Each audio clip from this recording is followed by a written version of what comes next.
नमः शिवाय।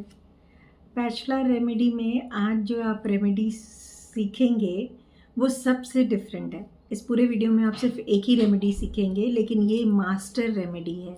किसी ने मुझसे एक क्वेश्चन भी पूछा था कि क्या कोई ऑल इन वन रेमेडी है बैचलर में। तो जी हाँ, ऑल इन वन रेमेडी है जिसका नाम है रेस्क्यू रेमेडी। रेस्क्यू मतलब इस बचना, ठीक है। रेस्क्यू ऑपरेशन चलाती है ना आर्मी तो नाम से क्लियर होगा कि किसी चीज़ से रेस्क्यू करना, बाहर निकलना, बचना, वो वाली रेमेडी रेस्क्यू रेमेडी है। अब है तो ये एक रेमेडी, लेकिन ये बनी एक्सक्लूसिवली किसी फ्लावर नेक्टेयर से नहीं है। ये जितने भी आपने अभी इसके पहले वाले वीडियोस में बैचलर की रेमेडीज़ को सीखा है, उनमें से 5 रेमेडीज़ को लेकर ये रेमेडी बनी है रेस्क्यू की। कौन कौन सी हैं ये 5 रेमेडीज़?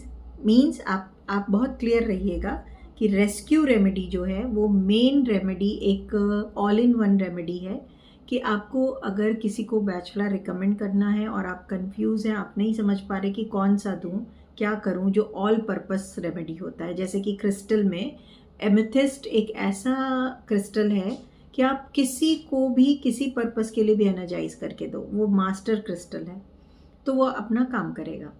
ऐसे ही बैचलर रेमेडीज़ में रेस्क्यू एक ऐसी रेमेडी है कि आप किसी भी पर्पस के लिए उसको किसी को दे रहे हैं, बस अफर्मेशन, उससे रिलेटेड पर्पस से रिलेटेड अफर्मेशन दे दीजिए और उसको रेस्क्यू रेमेडी दे दीजिए। वो उसके नेगेटिव इमोशंस पर काम करेगा ही और उसको बेनिफिट करेगा ही करेगा। ये किसी फ्लावर नेक्टेयर, स्पेशली किसी फ्लावर नेक्टेयर से नहीं बना हुआ है। 5 डिफरेंट बैचलर रेमेडीज़ को मिक्स करके रेस्क्यू रेमेडी को बनाया गया। अब ये 5 डिफरेंट बैचलर रेमेडीज़ कौन कौन से हैं? सबसे पहले रॉक रोज़, जिसकी डिटेल मैंने आपको वीडियो में दिया है। क्लेमेटिस, आपको इसकी भी डिटेल वीडियो में मिली हुई है। इम्पेशंस मिली हुई है। चेरी प्लम मिली हुई है, इसकी डिटेल आपको। और बेथलेहम, ये भी डिटेल मैंने आपको प्रीवियस वीडियोस में दिया हुआ है। इन 5 से मिल करके रेस्क्यू रेमेडी बनी है, जिसे आप अपने अकॉर्डिंग किसी भी क्लाइंट को या खुद को दे सकते हैं। नाउ रेस्क्यू रेमेडी के डोज मैं आपको नेक्स्ट वीडियो में बताऊंगी कि कैसे करना है, और इसको आप दूसरी रेमेडीज़ के साथ क्लब करके दे सकते हैं। जैसे सपोज़ कोई आपके पास किसी एक पर्पस के लिए आ रहा है, आप उसको रॉक रोज़ रिकमेंड कर रहे हैं, तो रॉक रोज़ के साथ साथ रेस्क्यू रेमेडी भी रिकमेंड कर दीजिए। तो उसके मैं तो बोलूँगी कि हर बैचलर के साथ रेस्क्यू एक रेमेडी आप रिकमेंड करके रखेंगे तो ये ओवरऑल आपके सारे इमोशंस, जितने नेगेटिव इमोशंस हैं, उन सब पे काम कर जाता है, तो बेनिफिशियल हो जाता है।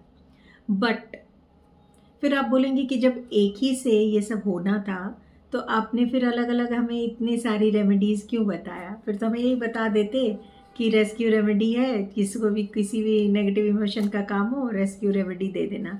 ऐसे नहीं होता। देखिए, कैसे समझाऊं, आप ये से लेके चलिए कि एक कोई टैबलेट है जो फीवर के लिए, मतलब कॉमन टैबलेट है, आती है ना आजकल, क्रोसिन कोल्ड एंड कफ करके। तो दैट मीन्स आपको कफ, कोल्ड, फीवर कुछ भी है, बॉडी एक है, आप वो टैबलेट खा लीजिए, आपका काम हो जाएगा, राइट? तो खा सकते हो, ऐसी दिक्कत नहीं है। लेकिन अगर आपको सर दर्द है, आपको पता है कि आपको माइग्रेन का ही दर्द है, तो क्या ये टैबलेट खा के आपका काम चलेगा, या फिर माइग्रेन की स्पेसिफिक टैबलेट खा के काम चलेगा? पहली चीज़, अगर आपको बहुत ज़्यादा कफ है, जकड़न है, तब भी क्या आपको, और फीवर नहीं है, कफ जकड़न है, तो क्या आपको स्पेसिफिकली कफ रिलीज़ की दवा खानी चाहिए या फिर आपको कोल्ड एंड कफ वाली दवा खानी चाहिए? तो किसी चीज़ की स्पेशलाइज्ड जो रेमेडी है वो देना is comparatively a better option in combination of rescue.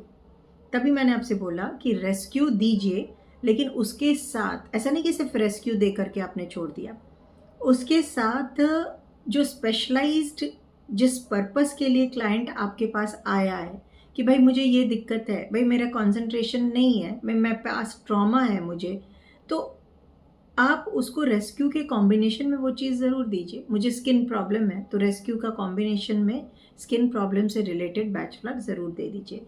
इसीलिए मैंने बोला कि आप लोगों को किस प्रॉब्लम के लिए किन बैच फ्लावर्स का कॉम्बो कर सकते हैं, वो मैं नेक्स्ट वीडियो में बता दूंगी।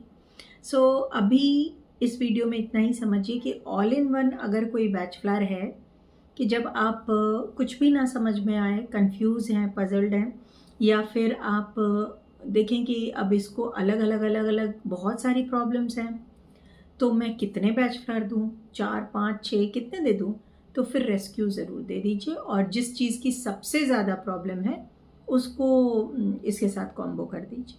ये क्योंकि आपके पास जो क्लाइंट आएगा ऐसा भी होगा कि वो क्लाइंट उसको डिप्रेशन भी होगा, वो बहुत अग्रेसिव भी होगा, उसको डिप्रेशन की वजह से फिज़िकल बॉडी में हो सकता है कि 2-4 प्रॉब्लम हो, बहुत चीज़ें हो सकती हैं।